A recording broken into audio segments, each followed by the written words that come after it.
વડોદરા જિલ્લા પંચાયતના ભાજપના સભ્યોની નારાજગી બાબતે સાંસદ ધારાસભ્ય તથા જિલ્લા પંચાયત પ્રમુખને પૂછાતા તેઓ દ્વારા આ મામલે સ્પષ્ટતા સાથે પ્રતિક્રિયા આપી હતી। વડોદરા જિલ્લા પંચાયતના બીજેપીના સભ્યો હાલ નારાજ ચાલતા હોય તેવી ચર્ચાએ જોર પકડ્યું છે। સભ્યોના કહેવા અનુસાર તેમના કામો થતા નથી, અધિકારીઓ ધારાસભ્યોના કામો કરે છે। આ બાબતે વડોદરા જિલ્લા પંચાયત પ્રમુખ ગાયત્રીબા મહેડા દ્વારા જણાવ્યું હતું કે આવી કોઈ વાત નથી।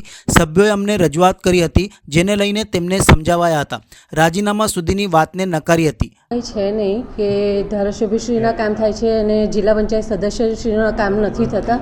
કામ થાય છે પણ અમુક પ્રોસેસ એવી હોય છે કે અમુક વસ્તુ જેમ પરથી ખરીદવાની હોય છે કે જેમ પોર્ટલ પરથી કાં તો ટેન્ડર પ્રક્રિયામાં થતું હોય। એમાં એવું હોય કે ટેન્ડર પ્રક્રિયામાં હોય તો ટેન્ડર એક વખત અપલોડ કરે, પછી એમાં કોઈ એજન્સી ના આવે તો ફરી વખત થાય, એટલે એમાં થોડોક સમય વીતતો હોય છે।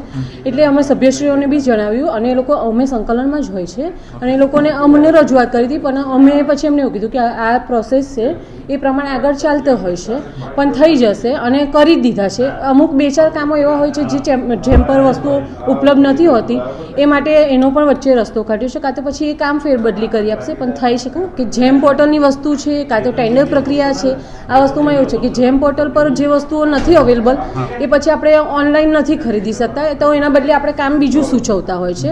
અને સભ્યશ્રીઓનું કહેવું બરાબર છે કે ભાઈ નથી થતા તો ક્યારે, પણ એમાં સમય પ્રક્રિયા હોય છે કે ટેન્ડર ખુલે, પછી એજન્સી આવે, પછી એમાં એ લોકો પેલું શું કહે છે એની રકમ ભરવાની હોય છે, એ ભરતા હોય છે, બધી પ્રોસેસ ચાલતી હોય, સ્ટેપ બાય સ્ટેપ ચાલતી હોય છે, એમાં થોડોક સમય લાગતો હોય છે પણ થઈ જાય છે। અને હમણાં જે નવું આયોજન કર્યું હતું એમાં જે કામો હતા એમાં એવું હતું કે કેટલાક સભ્યોના ફેરબદલીના હતા, એટલે થોડાક બાકી હતા, એ થઈ ગયા છે હાલમાં। રાજીનામા સુધીની વાત તમને કરી હતી, પછી તમે સમજ્યા એ લોકોને? ના, રાજીનામા સુધી વાત નથી થઈ। એમાં એવું હતું કે સભ્યશ્રીને એવું સૂચન કે જે ચૂંટાયેલો સભ્ય છે એ પણ જોડે આવે તો સારું રહે, એમ એટલી જ વિગત હતી, બાકી રાજીનામા સુધીની કોઈ વાત હોતી નથી। નારાજ હતા એ લોકો? ના, નારાજ નહોતા। મેઇન વસ્તુ જે છે સમજાવે એટલે મેઇન વસ્તુ એ છે કે જ્યારે કામ આપણે સૂચવતા હોય તો એમાં અમુક વસ્તુ કરવાપાત્ર થતી હોય, અમુક કરવાપાત્ર ના થતી હોય, એ આપણે નીચેથી ટીએસને બધું આવે ત્યારે આપણને ખબર પડતી હોય કે નીચેથી ક્યાં ક્યાં કામો આપણે લઈ શકીએ છીએ। જિલ્લા પંચાયતમાં પણ એવું હોય છે કે અમુક કામો તાલુકા પંચાયત લઈ શકતી હોય, જિલ્લા પંચાયત ના લઈ શકતી હોય, જે જિલ્લા પંચાયત લઈ શકતી હોય ધારાસભ્યને જેવી રીતના હોય છે એ પોતે કામ સૂચવી શકે છે। અમારે એવું હોય કે સરકારશ્રીના અમુક ગાઈડલાઈન હોય છે, અમુક નિયમો હોય છે, એ પ્રમાણે આપણે કામની સૂચનો કરતા હોય અને સભ્યો એ પ્રમાણે અમને સૂચન આપતા હોય છે અને એ સૂચનો અમે આગળ વધે ના મેઇન વસ્તુ એ કે સભ્યો બી જ્યારે કામ સૂચવતા હોય ત્યારે સભ્યોને પણ સંકલનમાં લીધા જ હોય, પણ બેનનું એવું કેવું હતું કે કદાચ જે મહિલા ચૂંટાયેલા સભ્યો છે એ જોડે આવે તો સારું છે, તો એમને પણ માહિતગાર મળે અને એ પ્રમાણે દર વખતે આ કોઈ મિટિંગ નહોતી, એ લોકો આવ્યા હતા। એટલે એક વસ્તુ છે કે ચૂંટાયેલો સભ્ય એને પોતાના કામો, એની જિલ્લા પંચાયતના કામો બધા ખબર જ હોતા હોય છે, પણ એ વસ્તુ કે કોઈ વ્યક્તિ ગામનો ચૂંટાયેલો વ્યક્તિ હોય, એનો પ્રતિનિધિ હોય, જ્યારે ગામમાં જતા હોય તો અમુક લોકો એને રજૂઆત કરતા હોય। દરેક પ્રતિનિધિ જાતે તો દરેક ગામમાં જઈ ન શકતો હોય, કાં તો કોઈ પર્ટિક્યુલર વ્યક્તિ એ લોકોને રજૂઆત કરવા ના આવી શકતા હોય, તો એમનો પ્રતિનિધિ હોય એને રજૂઆત કરી હોય, એ જ રજૂઆત એ લોકો અમારી સુધી ધ્યાનમાં દોરી હતી। બાકી બીજું સભ્ય પતિવાળો હતો કે કામ નથી થતા એનો હતો?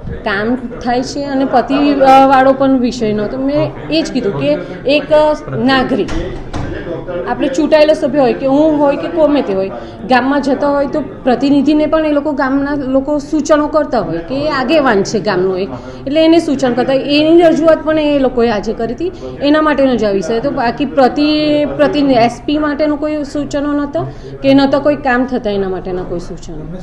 સભ્ય સૂચનો ક્યારે કરે? એ લોકો અમને લેખિતમાં રજૂઆત આપતા હોય કે આ કામો છે એ અમારે લેવાના છે, એ જ્યારે સભ્ય હોય એ જ અમને લેખિતમાં એમના લેટર પેડ પર લખીને આપતા હોય છે, એ જ કામો અમે આગળ સૂચનો લઈએ છીએ, એ સૂચનો અમે આપે છે, એ પ્રમાણે અમે કામ એ લોકોને આપીએ।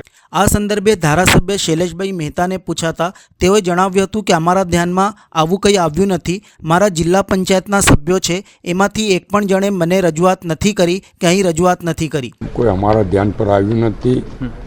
મારા જે જિલ્લા પંચાયતના સભ્યો છે એમાંથી એક પણ જણે આજ સુધી મારી પાસે રજૂઆત નથી કરી કે અહીંયા આગળ પણ એવી કોઈ રજૂઆત નથી કરી, કારણ કે